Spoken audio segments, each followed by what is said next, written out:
Good afternoon. I am Tiana Bloomer from Libby, Montana, and today I'm going to tell you about the place that I've worked for the past 5 summers and how it is important to the region where I live. I'm currently standing in front of Libby Dam, which is run by the U.S. Army Corps of Engineers. We manage the dam in a delicate balance between hydropower, flood control, recreation, and fish and wildlife management. Libby Dam is holding back Lake Koocanusa, which was the Kootenai River previous to the dam being built. Lake Koocanusa is 90 miles long, 42 of which are in British Columbia, Canada. The Kootenai River begins in British Columbia, flows south into the state of Montana, leaves Libby Dam, flowing through northwest Montana, into northern Idaho, back into British Columbia, where it meets the Columbia River here.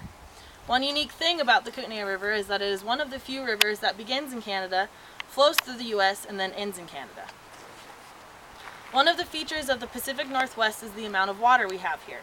Because of this resource, we focus on hydropower versus other means of creating power. The hydropower that is created on the Columbia River is key to the Columbia River system. The Columbia River system is a series of hydropower flood control dams that were placed on the Columbia itself and its tributaries. The Kootenai River is the third largest tributary to the Columbia River. 30% of the Columbia River comes from the Kootenai River watershed.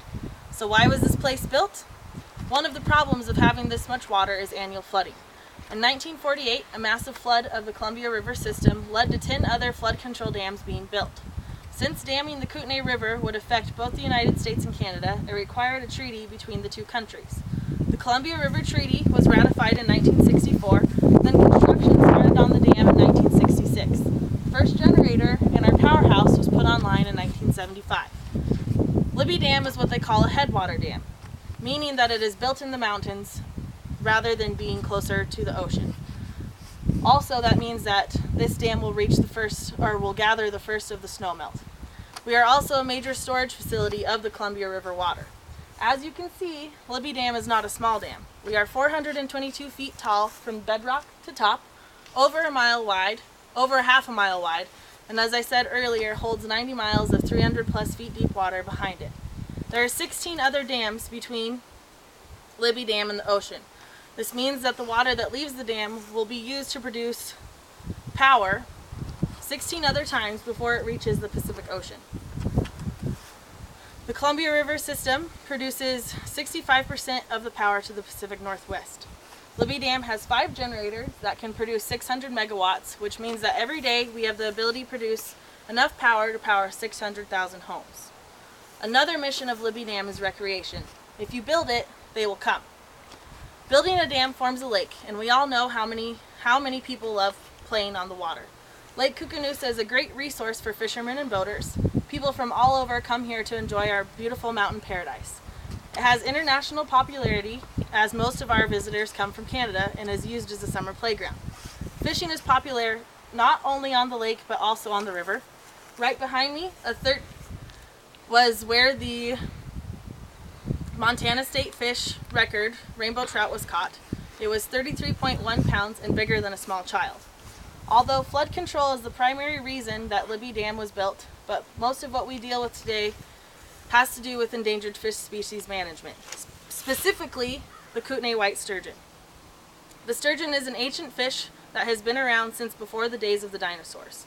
They are also an indicator species, which means that if something starts happening to them and they start declining, there is something wrong with the earth.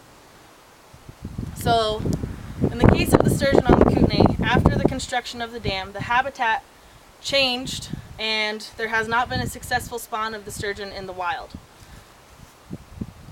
Libby Dam is working with a number of agencies and organizations to recover the Kootenai River white sturgeon. Other fish species that we manage up here are bull trout and burbot. And because we are part of the Columbia River system, we also manage the water for the salmon species in the mainstream of the Columbia. In 1994, the Kootenai River white sturgeon were listed as an endangered species. And this made Libby Dam the most complicated dam on the Columbia River system to operate. When you build a dam, it changes the environment forever. And dams are built for reasons. The balances we try to make between hydropower, flood control, recreation, and environmental stewardship don't always benefit everyone. We do the best we can to manage here under difficult situations. I'd love to answer any questions that you have, and I look forward to hearing them in the interview.